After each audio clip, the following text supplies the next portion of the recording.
So nandito na naman kami sa umuusok na mga bola. So yung linagay dyan is yung yung liquid nitrogen.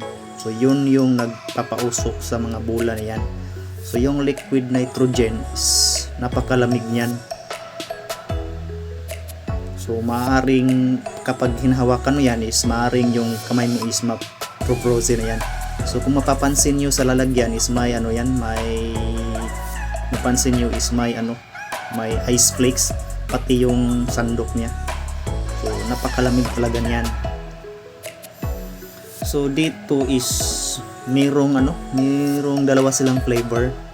So yung una is yung chocolate flavor. So yan yung pinili namin.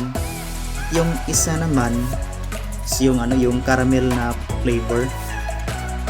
So ang bintahan dito guys is nasa 150 pesos. So yung isang order niya, so 150 pesos. So sulit na yun guys. So nakita niyo naman, so napakasaya nila na matikman ito. So noon is napapanood lang nila ang ganitong mga klaseng pagkain. So ngayon is natikman na nila.